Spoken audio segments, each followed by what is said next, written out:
Good morning, everyone. This is Dwayne Schultes from Vital Transformation, and I'd like to welcome all of you to this webinar about a new method, a new framework, and a new roadmap for improved patient access. French lead times are among the longest in Europe, putting France currently in 18th place with an average of 530 days between market authorization and reimbursement. That's the point at which patients actually have access to the product, compared with 106 in Germany, 374 days in Spain, and 111 in the UK.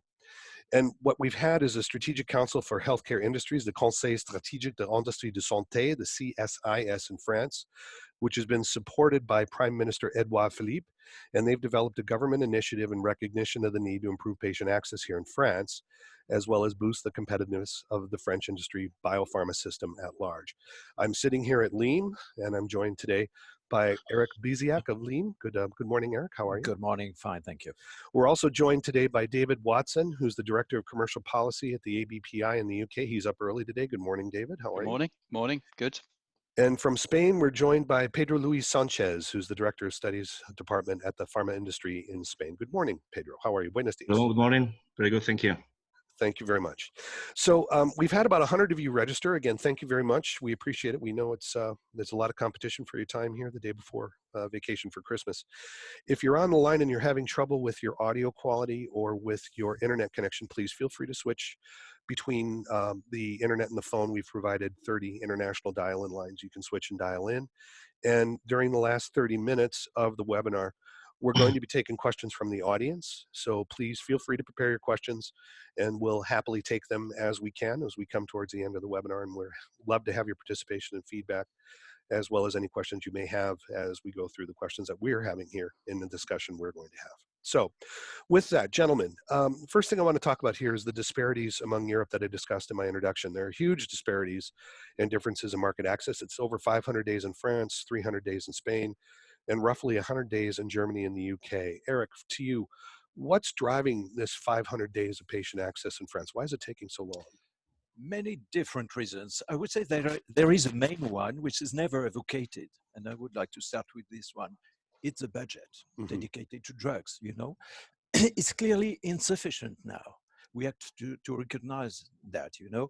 If you just figure out the fact that the budget for drugs in France in 2018 will be even lower than it was in 2009. Is that in real terms or inflation adjusted? No, it's inflation adjusted, and it's really something that cannot work, you know, facing the dynamism of innovation that we are facing now. It cannot work anymore. We are just trying to finance more and more drugs, more and more expensive because they are more innovative in the same envelope. And really, time to market becomes a variable of adjustment of it, you know. That's the first main reason. And we have to fight again that, but it's really difficult to convince now the government that he has to increase the budget for drugs, you know, while you have the hospitals in strike now in France. Sure. And so difficult topic. More technical reasons are, for example, the way we are now determining the price for the incremental improvement, what we call in France the ASMR4. You know, there is a stupid rules that say that the price of such drugs cannot be higher than the lowest price of your comparators. You know, should be a generic. It cannot work when you belong to an old therapeutic class. You cannot improve this class because you will have a price non-acceptable. We are now changing this rule. Unfortunately, recently, the minister had to send a letter to the president of the economic committee to say, you have to make sometimes some exceptions to that. Sure. And the last reason, it's very important because it's a reason which is going to be more and more frequent every year, comes from the fact that as we have very promising innovative drugs, they benefit fast tracks for the registration, and they are evaluated. At the time, they are evaluated by Transplant Commission on the basis on phase 2 clinical trials. Sure. And of course, the evaluation body is telling, I can't give you a good LSMO level because you don't show me comparative data versus active comparator and so on. And with that, you never manage to get the good price, the fair price you deserve. You never manage even to be on the list for hospital drugs. And we are going to work hard, and we have the opportunity to change now, you know, that the framework agreement in France. So we want to create what we call a conditional pathway for this kind of drugs. You bring up a really good point around the breakthrough designation and a lot of the early Yeah, access schemes. This is becoming a real problem in Europe about the comparative sure. effectiveness requirement. Do you see that the government is being more willing to maybe look at a comparative effectiveness approach so you get it in and then maybe reevaluate a year or two down the road? Would the price ever go up if it got better? I think that what is sure, if you examine what are going to be or to look like the further innovation coming in the next 5 years, for example, is that there is a contingency between the performance of the drug and the uncertainty of the drug. Hmm. I mean, performance and uncertainty are going to be more linked than ever. So for sure, the regulators will have to consider that. And the bet system is going to be the one. You know, if you don't bet on the value of a drug over the time, you never manage to get access to a drug. So exactly, that is exactly what we want to do. Give access at the highest price possible and give us rendezvous to make sure that in real world evidence, you know, we are at the rendezvous of our promise. And you can invent system for compensating in case it doesn't work, of course, reimbursing, but it has to be stated like that for sure. Thank you. Now, Pedro, Spain is about 300 days for access. What do you think are some of the key constraints that are causing this delay to happen, and how do you see the opportunity to improve? Well, I think that our key constraint is that Spain has a very long pricing and reimbursement procedure, a very complex one, and in which the different analyses that have to be performed are not really well synchronized, I would say. In Spain, most of these analyses are undertaken sequentially, but some of them could, without any problem, be undertaken in parallel.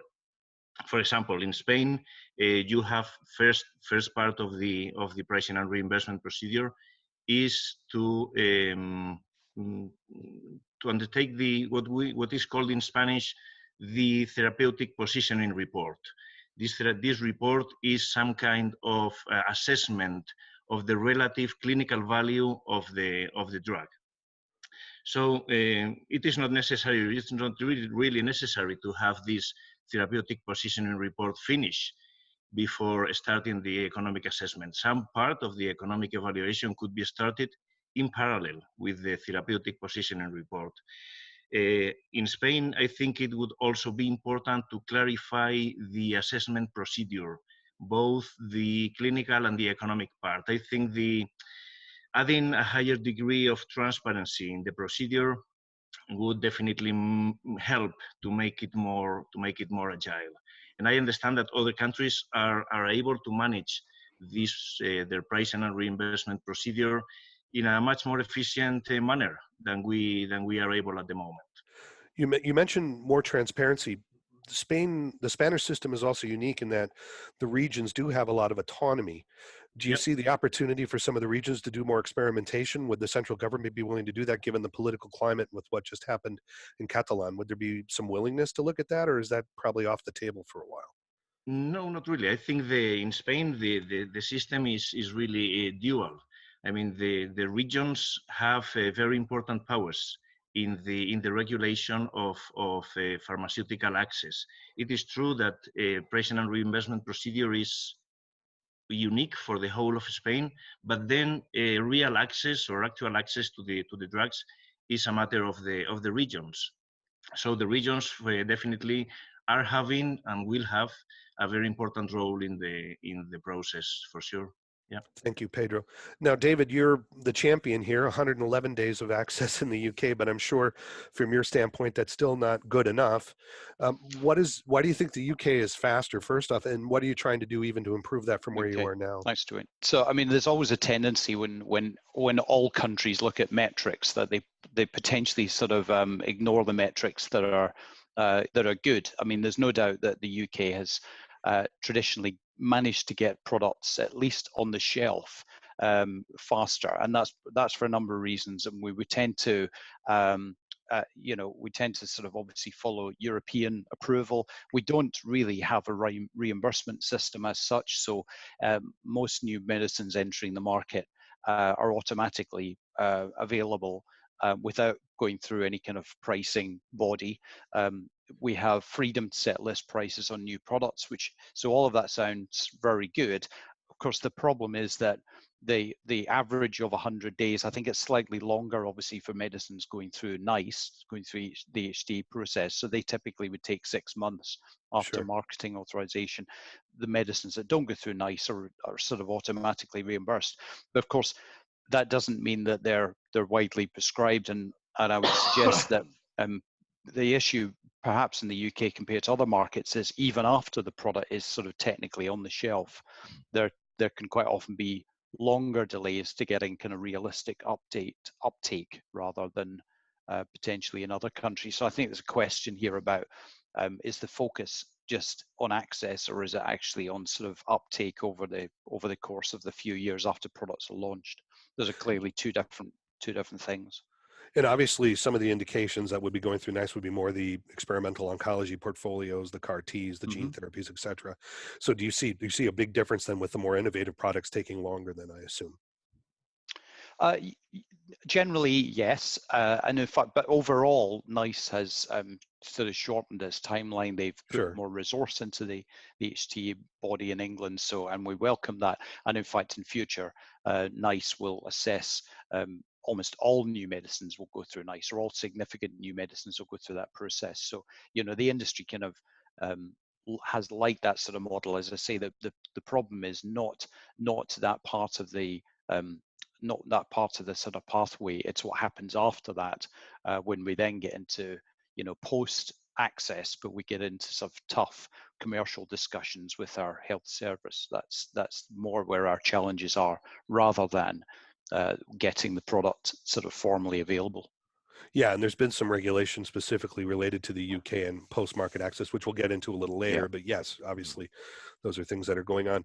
A question too for everybody, and this is something just if we're looking at the science, obviously orphan drugs is one area, and another is combo therapies and oncology. This is sort of the new pathway where we're having a lot of resistance and there's going to be a lot of challenges. If we're already having difficulty with one asset, how are we going to manage to access new novel combo therapies that are quite challenging but also potentially effective? Eric, I'll start with you. Yeah. How is the French government, I mean, it's already 500 days, how are we going to start dealing with some of these novel combo therapies in oncology? Yes. It's a big problem, and not easy to find out solutions. You know, we are now trying to discuss this topic precisely with the government, with the regulators, because we are revising the framework agreement. You know, so we want to generate new rules for that. Not easy because, of course, they consider it's a kind of threat regarding the budget Sure, of impact of course. such combo therapies. You know, and at the same time, you have to consider it under the impact of competency law. You know, very difficult to negotiate with two different companies when it is the case. You know, when it's the same company bringing with the two drugs, no problem, but in 80% of the cases, Two different companies. So difficult to negotiate at the same time and to respect the confidentiality of the negotiation. So what we've proposed and what we have tried to elaborate so far is a doctrine based on principles and not an algorithmic one. You know, Sure. every time you try to do something algorithmic to distribute the value between two drugs, you know, then you get into trouble with this law. So built some strong principles like the threshold price of the combo should be at European level, referring to the G4, G5 countries. Then the net budget should be considered as a whole for the combo, which has to be considered as the whole strategy. And it has to be value-based, which means that every time you bring, the combo brings improvement, the net price of the combo has to be superior to the previous strategy, which was considered as a standard for the treatment. So we are working now in this way, building some strong principles. So that's interesting. So by the French government definition and the French evaluation, the combo has to show proved efficacy that's more than 1+1, or it's just can be marginal. So nowadays we are in an empiric situation, you know, where the minister has said something and the law has said Something else. something else, Yeah. and more or less what happens and what they consider nowadays. That is why we are in a hurry to build a strong doctrine. Is that 1+1 has not to be superior to 1, except if really the combo brings some improvement. Sure. But the sum is not 2. The sum is 1 point Whatever. something. Yeah. You know, so it doesn't work like this, and we want really strong doctrine. So is the position then that the price would be equal to whatever that ratio is? So if it's 1.3, then it's the pricing should be 1.3. Is that essentially what we're looking at as a debate? Well, we don't want to enclose ourselves in a kind of in this kind of discussion, precisely attribute some 0.5 improvement. It doesn't mean anything, you know. We want to have an open discussion, an open negotiation on what should be the net budget for the whole combo therapy, considering that it has to be value-based and it has to be more than the previous one. If it's demonstrated that the combo improves the treatment, of course. So difficult because this negotiation has to be led separately with the 2 different companies.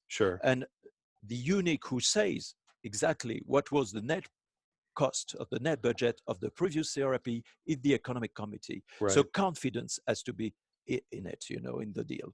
And then someone might have to be willing to take a haircut on their pricing too then as well. Yeah. No, not easy, but we will find out the solution. I'm sure it's a new area. David, coming to you, how is the UK what are the discussions of handling these combo therapies? How is this working so far? Well, I mean, very similar to other countries. I mean, in our voluntary agreement with government, there was a commitment that both sides would work together on this obviously very challenging area. We see probably 3 components of it. One is about how does competition law affect these negotiations? So we've been talking to the competition authorities. I think that probably is quite a solvable topic because there's sort of willingness to be flexible here. I think the other is about this sort of philosophy of what companies are trying to do. I think we still have to overcome some of the perceptions that combination treatments will somehow just benefit companies. So with our main payer, the NHS, I think we still have a job to do to say to them that actually, you know, this is a critical path that we have to take to essentially get sort of better access or uptake for patients. Otherwise, you know, we'll kind of fail to do that. The other bit that we've been looking at is more a sort of technical solution to this. I suspect that when it comes to it, the only way we're going to help make these deals work is if we have some sort of technical solution which can capture data and adjust prices, etc. So we've been looking at that as well. So, but you know, eventually, I'm sure we'll get to a solution eventually. We're just not there yet. But there is commitment. And Pedro, from the Spanish market side, how are you folks dealing with combo therapies in oncology?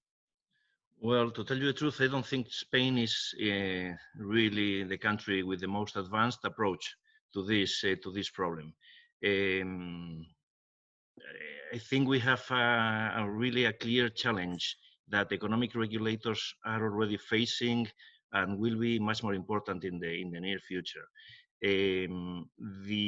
This problem with combo therapies is also very similar to the issue with multi-indication products.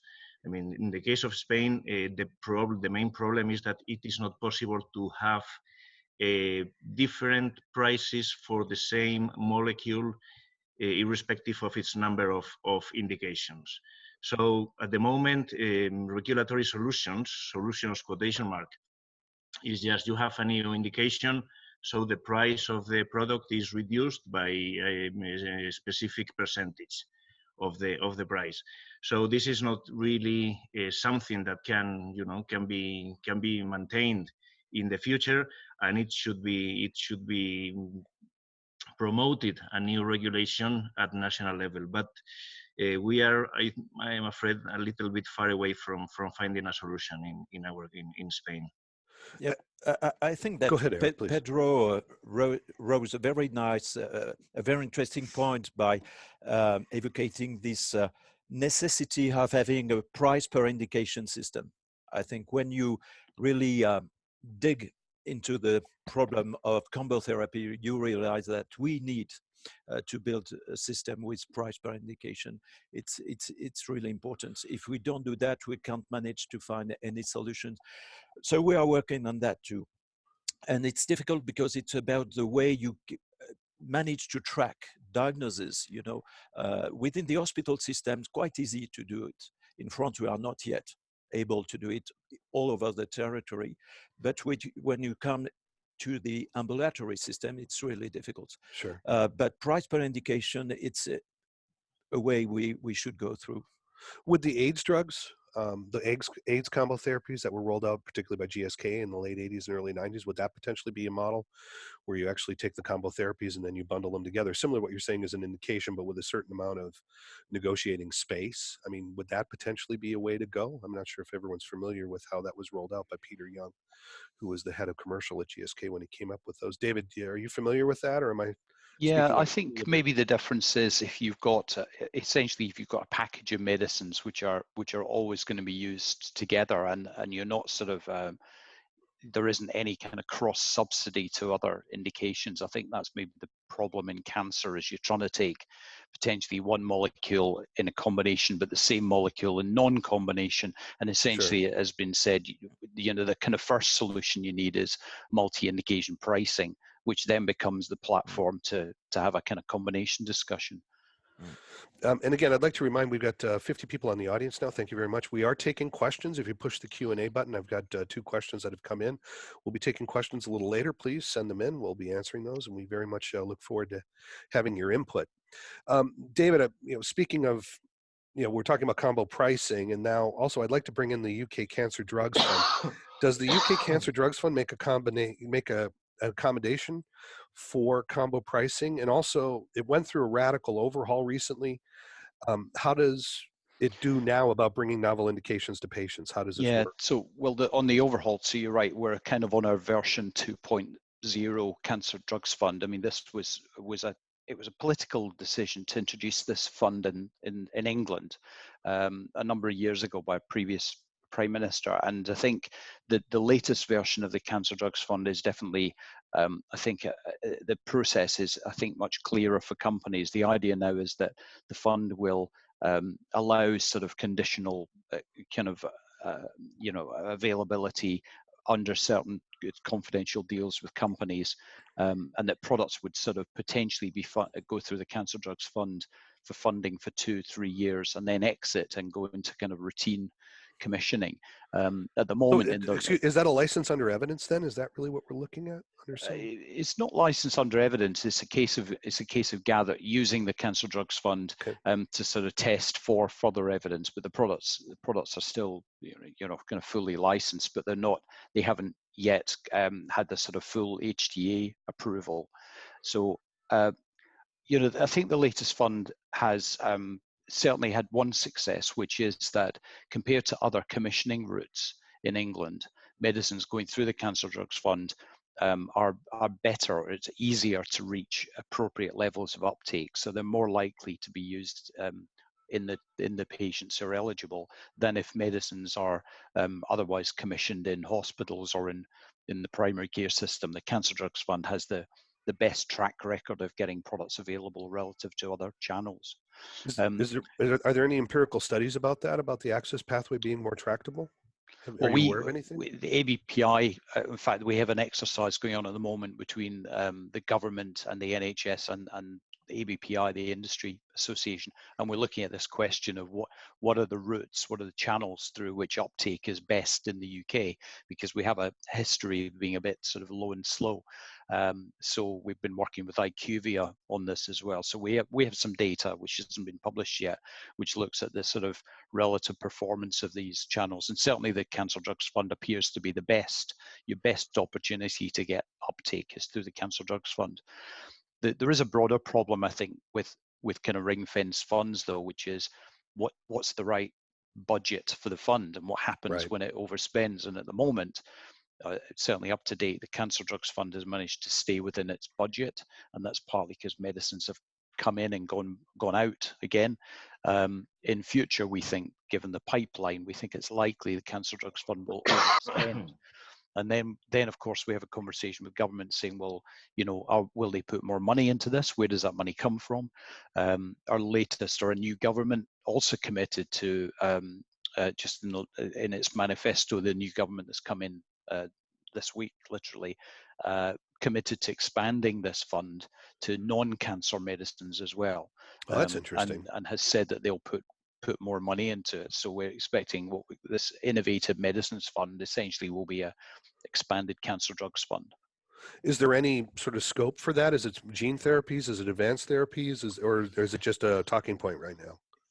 No, it'll become real because it was a government commitment. It's not a huge amount of extra money, but it certainly gives additional scope for, as I say, non-cancer medicines. But certainly some of the gene therapies that have been launched have already been funded through the existing Cancer Drugs Fund. But as I say, the main concern now is if it was going to overspend just on cancer medicines, even with a bit more money, there may not be enough money, as other colleagues have said. There's never enough money to kind of pay for everything. So we are looking at what the kind of criteria would be around how this fund should be managed in future. Yeah, it's excellent. So, Pedro, from your standpoint, are you aware of any discussions? Are there any similar sort of funding regimes being put in place specifically dedicated to oncology or experimental products focused on oncology? Or anything going on? No, really nothing like that in Spain. There are no special funds for any kind of medicines. At some point, there were some conversations regarding orphans, but nothing happened. So everything goes to the same budget. Now, Eric, there was an investment fund that was under Sarkozy for a while where you could invest in novel therapies and get a tax break.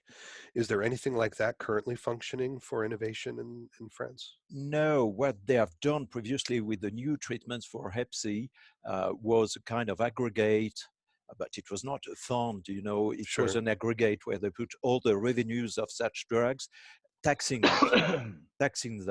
France is really the country of taxes. That. Allegedly. So, I live in Belgium, so yeah, I mean, I have nothing to say. But so it was about how are we going to tax, above a certain level of revenues, this therapeutic class of new treatments for Hep C. That doesn't work anymore. It Sure. was for really it helped for funding during the three first years. But what we are really thinking of now is how are we going to pay for gene therapy in the future, Sure. independently of oncology. We have currently 2 gene therapies in oncology with the CAR T cells, but in the next 5 years, if you consider, and we've made a very interesting study here in LEM, the Pharma Trade Association in France, which is trying to measure what's going to be the budget impact of gene therapy in the French system in the 5 coming years. And it shows some very interesting things. And the first one is that all the drugs, the 8 big gene therapy that are coming, have the common thing that they are dedicated to quite important prevalent population. Sure. But once you have cured them, I'm referring to hemophilia, for example, severe hemophilia, then the incident population is very low. Right. 3,000 prevalent severe hemophile, and then after curing them, only 90. Yes. So it's about how you can spread the cost and the payment over the time. And here comes again the idea of having, I would not say a funding fund, but an investment fund for financing this drug through the time. Sort of mutualizing them on some level. Yes, That's interesting. yes. If you consider the example, I take hemophilia example because it's easy to understand. 3,000 patients to finance at €1 million. I don't know what's going to be the price, but let's take as an example the unit of €1 million. It's €3 billion to finance in 1 year, because Right. all the people want to be cured in 1 year, the same year, you know. But nowadays we are paying 500,000 Per year per patient anyway. per million for the whole population of hemophilia. So over 6 years, you don't pay more than you paid before, but after these 6 years, you have made a tremendous savings. You know, so I do believe that a kind of investment fund for funding these kind of drugs through the time in pluriannuality is one of the solutions we should look at. That's very interesting. And there are more discussions about mutualizing some of these funds. They've been looking at some of this in Asia, and it is fascinating. It's a really interesting idea. Mm-hmm. Also, one of the other things that's been happening in France is you have the temporary authorization for use, the ATUs. Yes. That's sort of analogous to some of the things we've been talking about in the UK. Yeah. Do the current proposals to accelerate patient access in France make changes to the ATU as they currently stand? You know, the paradox is that the drugs, of course, who belongs to this very interesting mechanism of ATU, even stay longer in the process of market access. But of Sure. course, nobody complain. You know, that is why the patients are not vocal in France about this delay of market access. You know, Because the ATU gives them, because of course the most severe patients, you know, the severe disease when there is no alternative, unfortunately, they don't complain because they get the product even before the marketing authorization, thanks to this very specific and interesting program. But we are very vigilant now because unfortunately, and because of cost, and we can understand that, you know, that the budget for ATU drugs now has reached 1 billion euros per year. So there is a budget concern, of that's a course, substantial amount of money. so for regarding to that, what they have done is complexifying the system. And we have had those 2 ultimate years, 2 articles of law complexifying in a way you cannot imagine. So we are very vigilant because we are really fearing the fact that this complexification of the system, much more rebates, very strange rebates, should be dissuasive. Okay. And we are monitoring that. Okay, thank you very much. I've got a bunch of questions here that have come in. Thank you very much. I'm going to go to the audience here while we can and while we have some time. We have a question here from a Kevin Liebrand from the Netherlands. Kevin from the Netherlands here. Hello, Kevin. Thank you very much for joining today. He's asking, can you say something about the time to market approval to apply for reimbursement in the Netherlands? We see that it often takes almost an average 6 to 12 months before reimbursement is sought or applied. Anybody familiar with the Netherlands? Anyone here? We do have a Dutch person here who's sitting here quietly who I'm not going to go to, but put on the spot. I have to say this. Thank you, Kevin, for your question. We, as you know, Vital Transformation has been doing a lot of work with ZIN and the Dutch government looking at comparative effectiveness in CAR-T, and we are aware that the Dutch government is looking at trying to roll out a real-world evidence platform to evaluate new therapies and try and get these things through quicker. That is something that I know they're dedicated to do, and we're very happy that they're trying to do so. So hopefully that will be something that occurs more regularly, and yeah, we hope to see that become a system of the future. Matthew Worrell, what role might the accelerated access collaboration in the UK play in the uptake of medicines in the future? David, accelerated access collaboration in the UK. Can you give us some background on that, please? Yeah, so this is an initiative that came out of a review a couple of years ago, where again we've talked in the UK about the slow uptake of some medicines, even those kind of recommended by NICE. So there's now a function within the National Health Service of an accelerated access team. They've identified a number of products, of what they call rapid uptake products. And in fact, as it says on the tin, their job is to focus on, well, what sort of pathway changes, incentives, etc., need to be put in place to focus on the appropriate uptake of those products. And I have to say, the industry, I think, so far has been very encouraged by the work of that group. I think the experience that they've developed in the sort of cases where they've looked at medicines, and they're not just looking at medicines, they're looking at sort of other med tech as well. But in the limited cases so far, I think has been very encouraging. I think the next step, though, is to look at how that could be widened, because I think there's clearly a much broader need to get to appropriate levels of uptake for other medicines, not just the narrow focus it has at the moment, but that's for the future. But the Um, AC has been a really good initiative. and has that been driven a lot by the patients, David? Are the patient groups been behind a lot of that? I would assume so. They have been to some extent, but I'd say it's been largely driven by government. I would say. I think Interesting. the government here.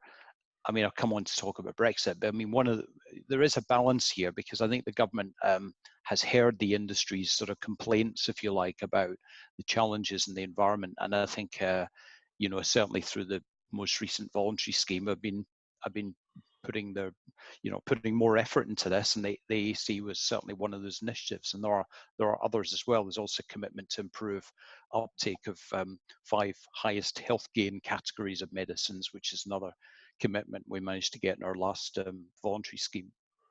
That's great. Thank you. We've had several people pick up on on Eric's point about annuities here and bonding here and mutualizing some of these things. We've had quite a few questions come in. There's someone called Anonymous Attendee. Thank you, Mr. and Mrs. Attendee, for having their child anonymous come with us. Are systems ready to reimburse one-off treatments, i.e. gene therapies, spread on a number of years, annuities? Essentially, is there some discussion around there? Do we have the systems in place? Eric, do we have something? Are there any Yeah. mechanisms there to actually do this for real? Yeah, thank you for this question. I think it's a key question.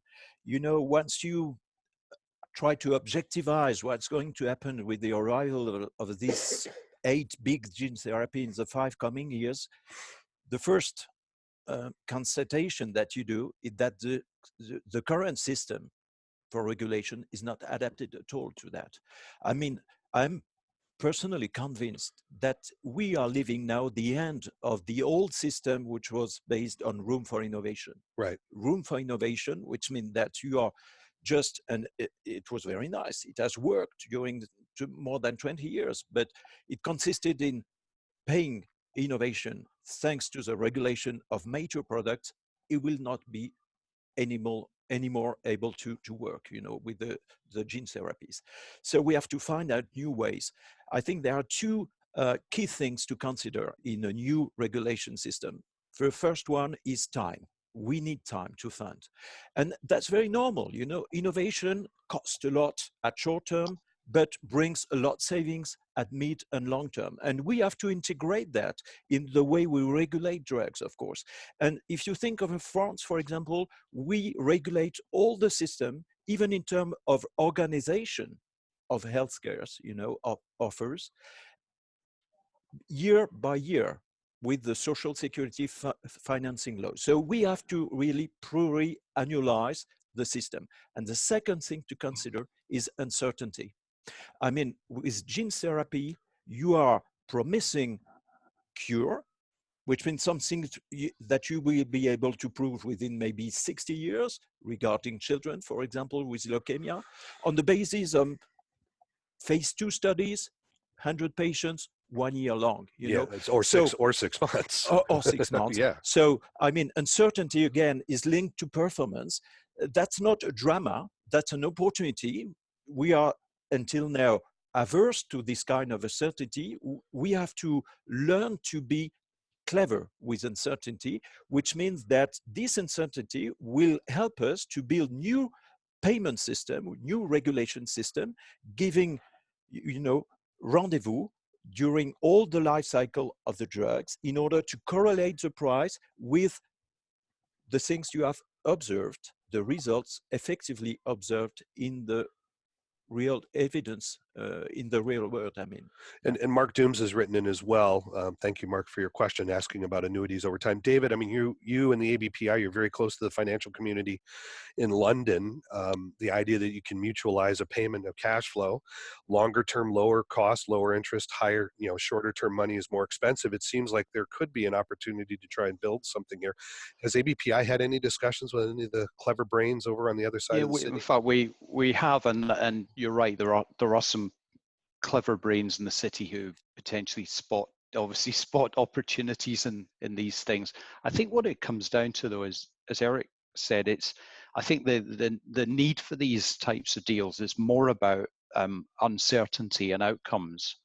I would suggest, rather than the financing. So when we've talked to our health system here, they make the point that actually they are quite capable of funding expensive treatments and paying for them up front in a single year.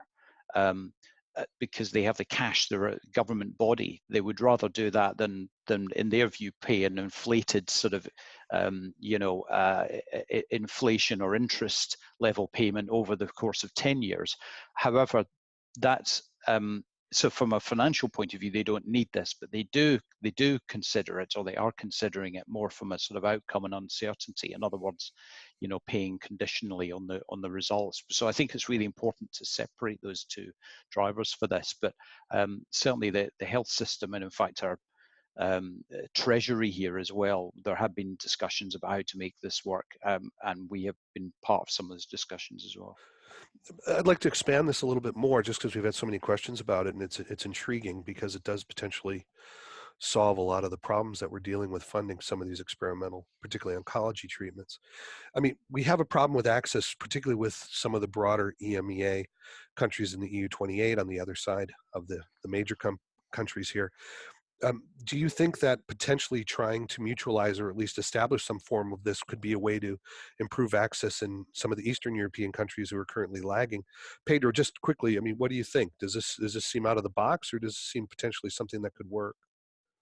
I think this can really be a good solution for every country. I would say it is true that particularly in countries in Eastern Europe, access is worse than in other countries, in other European countries, and definitely mutualizing this financial risk is something that will help for sure these countries to have to improve their access to innovative products.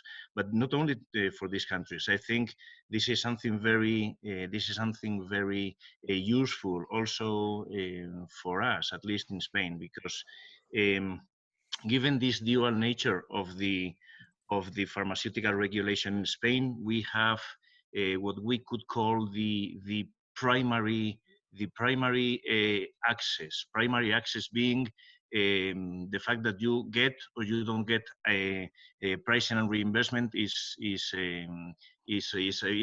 have your product available for being distributed, dispensed in Spain. That is for the whole of the country. But then you have to bring your product to the regions. And in some cases, I mean, the regions are the final payers for the product. Sure. So these financial instruments will also be very important in a country like Spain, where regions are really have a lot of power in regarding pharmaceutical regulation, and also they are the payers of the products. Thank you. Had a comment here from Jurgen Huysmans, Director of Market Access in the Netherlands, who's responding to Kevin Liebran. Thank you, Jurgen, for listening. It's always nice when you have intelligent, articulate people on your audience. So he's responding to Kevin regarding your question about market delays in the Netherlands. A part of the delay is caused by preliminary discussions between Zin and the manufacturer on the dossier, of course. But in many cases, you need to position the registration of trials close to the SOC, which we understand, which is standard of care. But also, according to Jurgen, he has seen delays resulting from the lack of an available EPAR, as well as EMA delays due to the move from London to Amsterdam. Well, that makes sense. And again, thanks, Jurgen. Always appreciate your input. Thank you very much. We have a question here from Stefan Schultz regarding combo pricing. And again, in combination pricing, how do the systems in France, Spain, and the UK deal with a situation when only one of the two involved manufacturers submit for reimbursement? Okay, that's a really clever question. Thank you, Stefan. That's going to take up about 20 minutes, I think. Where do we go? David, I'll go to you with that first. So what do? You got a combo price, but only one person wants to play, one company. What do you do? Well, it's quite complex. I don't know whether it's a hypothetical situation. I'm not aware of examples of this at the moment. I'd say, again, the challenge there is, you know, who's driving this. If you've only got one, if you've got one company and one other party that's perhaps completely silent, or in fact, you know, the other product maybe a generic or unlicensed or whatever, then I think you kind of need some sponsor, I would say, to drive this through, and that sponsor would have to be either your national payer or groups like potentially we have the group that manage the Cancer Drugs Fund. I'd suggest would need to be you need a single driver to make this work, perhaps rather than just the company who has the licensed product. Pedro, have you had any instance of this occurring? Nothing? No, I don't think it has happened yet, this case in Spain. It would be interesting for sure to see what could be the regulatory solution for it. However, I don't think really the chances of this event happening, I don't think they are really high. I mean, it maybe there could be a problem with the price of the product, that at the end of the negotiation or the regulation, you get that the product is not financed. But I'm not sure that it would be in the interest of the company not to apply for public reimbursement in these kind of products. Sure. So I don't know. This hasn't really happened as far as I know. It's sort of a Nash equilibrium, prisoner's dilemma question. Yeah. Eric, and from your perspective. Well, what happened in France is the same concern about the inscription on the hospital list, you know, the extra DRG list. I mean, these innovative drugs and expensive drugs that are directly financed by Social Security while they are prescribed in the hospital, you know. So it happened that for combo therapy, one drug got the marketing authorization for the combo, and the other one did not. Did not. Interesting. They prescribed it, or they accepted the other drug. We didn't get the marketing authorization because it didn't ask for it. They accepted it on the list, and they consider it is out of marketing authorization. So it's kind of something which is forbidden, because, you know, you cannot prescribe something out of marketing authorization, but it is tolerated. So there is clearly something, a kind of gray zone that has to be cleared up here. And about the price, I know that the Economic Committee think that it cannot appeal one pharma company which has not asked anything, you know, for negotiating a price for no reason, because it doesn't, nothing is asked by this company. But what can be done is ex post, when you consider that this company has increased the volume of sales because of the combo therapy, right, you still can ask the company to go to renegotiate the price, because there is always a kind of price volume agreement, you know, that allows you for renegotiating. So this kind of arrangements maybe could happen. That's interesting. Thank you for the question. Okay, getting back to some of the ones we've got here. Given the independent nature of the regions of Spain, Pedro, do you see large differences in the time it takes to approve new medicines for reimbursement from region to region? How has this changed since the Catalan issue, shall we say? Has there been any movement on this? Well, I don't think this Catalan issue has really affected a lot this problematic. I think this is an issue that is present in Spain for a number of years now. And this is because of the problem I told you before regarding this primary access, when you know, the government gives you a price, and the secondary access when the product is effectively or not effectively used at regional level. We have now a report. It has been released by the Spanish Scientific Society of Medical Oncologists that really are alerting about large differences in this secondary access to new oncologic medicines among the Spanish regions. It is a study that they have made for 11 products or indications, and they have published just the results. The results are that the median delay across regions for the product with the fastest secondary access, I mean, once the price and reimbursement phase is over, is 5 months. And the median delay across regions for the product with the slowest secondary access is 17 months. So, you know, and between, these are just the median values. So really the dispersion is very high. And they identify a number of barriers that for this secondary access. The most important being the need to prepare an ad hoc report on the convenience of the prescription of the product for each patient. That is time consuming and is really a very heavy burden on this bureaucratic procedure. Or the existence of regional criteria of use that are more restrictive than those that were approved at national level. So this really makes that some regions might have better access or earlier access than other regions to these products. So yeah, I mean the secondary access is probably the most important bit in this in the puzzle of the Spanish regulation. Now, David, are there differences? I mean, obviously, NHS has Wales and Scotland, which are different divisions. Do you see differences in different regions of the UK, in England particularly? Well, there certainly are differences. Within the UK, England has NICE, which largely determines the sort of access to medicines in that large part of the UK. Scotland has its own HTA body, which operates in a kind of similar way to NICE. Some would say it's slightly more flexible. There isn't a huge difference across the UK in terms of access. Generally, all medicines would be available in all parts of the UK. One of the things we're keen on, or industry's keen on, is that the system publishes sets of metrics that make it quite visible where there's variation in uptake. So you can kind of go onto a website and you can look at how widely a medicine is used in any part of the UK, and that comes from a kind of political concern that that some parts of the UK might be getting access to medicines and other parts weren't. So the NHS is very keen to make sure there's sort of equity of access across the whole country.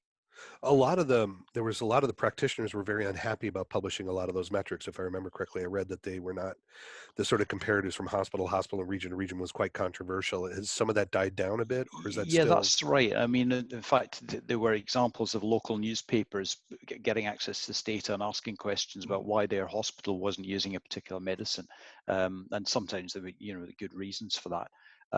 So yeah, it's like a lot of healthcare issues in the UK are quite political, and at the moment, and certainly in the last few years, access to new medicines has It's been not just really, healthcare, really David. political. I think everything's political these days. Everything's political, yeah.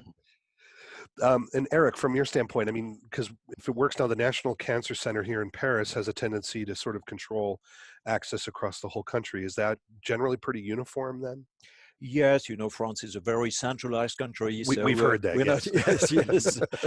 But sometimes there are some exceptions. For example, we were really concerned by the fact that when they've changed the rule for being for belonging to this extra DRG list, which allows products, very expensive products, to be directly financed by the Social Security, being at the hospital, then we have known several cancer drugs that had to be taken out from these drugs, from this list, and then became a concern, because when you have to be financed by the hospital budget, you generate some inequity over Sure. the territory, of course, and the rich hospitals could buy them and the poor hospital could not. So we monitored that, and we made a kind of cartography mapping, of the territory, and we were very, very shocked by considering the fact that in some zones, geographic zones, and it's very rare in France,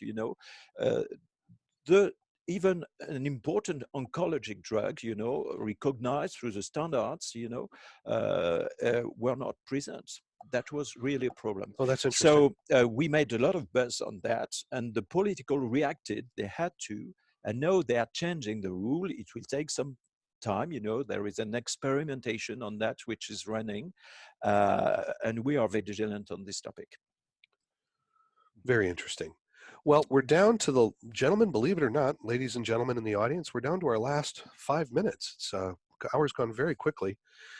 Again, we appreciate your questions that have come in, and I'm going to just, again, take a quick look to see if we've had a couple more come in.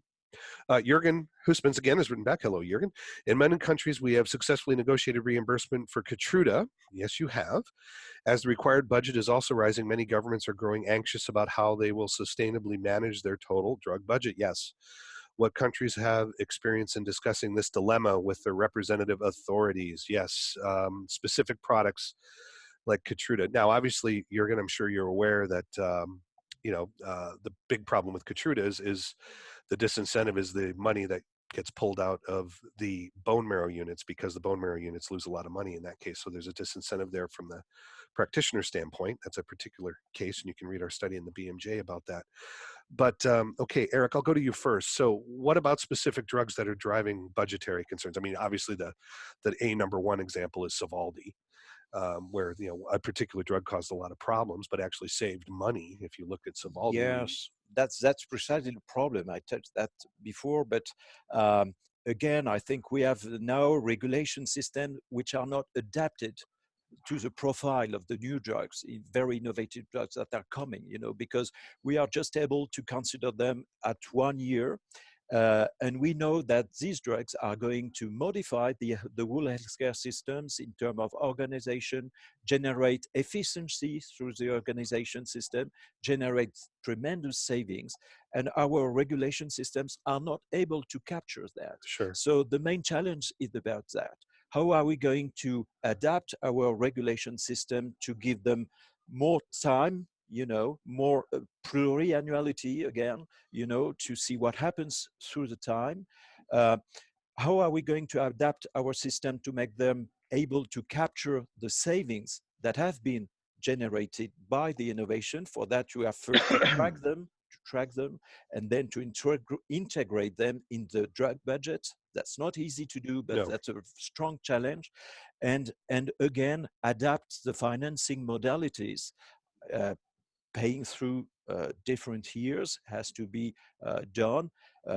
Paying correlatively to the results in real world has to be done, and generate this kind of investment philosophy in innovation. So big work to do. A lot of work to do.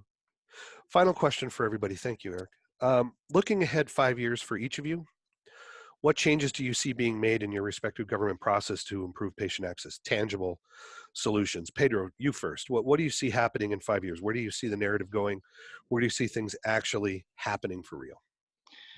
Well, what I would like to see happening, I don't know if this is, all of these things are going to happen finally, but what I would like to see happening is, first of all, a national economic regulation for multiple indication products and for combos that can support better access to innovations, because the current regulatory framework is really obsolete and cannot deal with these issues. And this is really not just the future, this is the present.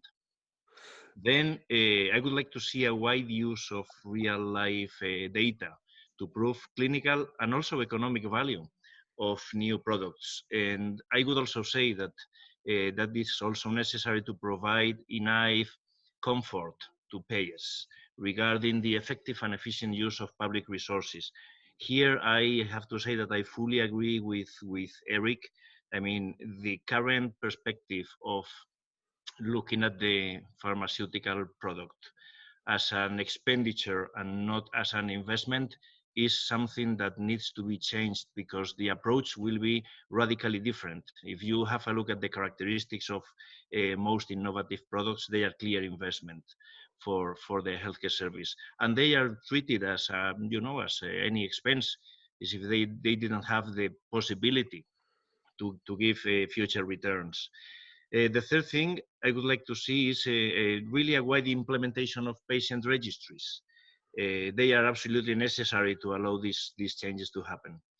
Also, especially in the case of Spain, I would like to see a better synchronization of the different pieces of the pricing and reimbursement process, just to elude incurring in downtimes due to excessively long bureaucratic process that we have in our country. And then something that can really help us, and I think help the whole of Europe, is really to have in place a European assessment of the additional clinical value for new products. that would really help to reduce access times and conditions, not only across European countries, but also between, in countries like Spain, that is highly decentralized country, that would help a lot. Thank you, Pedro. David, from your standpoint, what do you see 5 years from now? Well, one of the key things for us as the UK leaves the EU potentially quite soon, we've got to make sure that patients in the UK get access to medicines, even if we have hopefully regulatory alignment still with Europe. I think it's important we don't have delays in the UK as a result of that. As others have said, we need more flexibility, I think, in the kind of pricing arrangements that operate at the moment. I think you get more flexibility on your mobile phone contract than you do on medicines pricing. And certainly here, I think we need to step up the focus on uptake and and incentives essentially for innovative medicines. And I think the final point I'd make just about the kind of potential costs, I think the other thing that's really important is to put these things in context. Even with the scale of innovation, there are so many efficiencies and medicines at the other end of the scale, biologics, biosimilars, etc.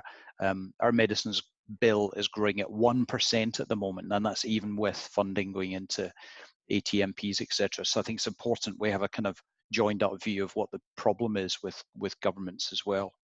Thank you, David. Eric, our host, thank you. Final question to you. Looking ahead 5 years, what do you see happening? Well, some very, very tangible things could be, an urgent one could be simplify the ATU system. If they don't do that at short term, it is really threatened.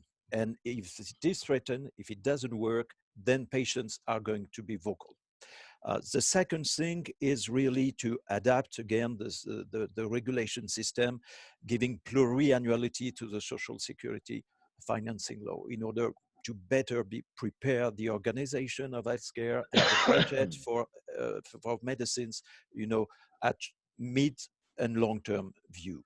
The third thing is to create this conditional pathway for drugs in order to allow them to come on the market very early with immature data, but that's a fact, and they have to come. And then maybe it should be the first thing, generate perspective in the system. There is nobody in the Minister of Health who is able to see more long-term than 1 year long, Well, nobody wants to be Minister of Health, Eric. Of course, but I mean, perspective is really indispensable for the coming years. Sure. Eric, thank you very much. David, thank you for your participation. Pedro, thank you for your participation. And the audience we had today, thank you very much. We're running a little late, but we thank you for your time. And we call this webinar closed. Have a good afternoon and Merry Christmas, everybody.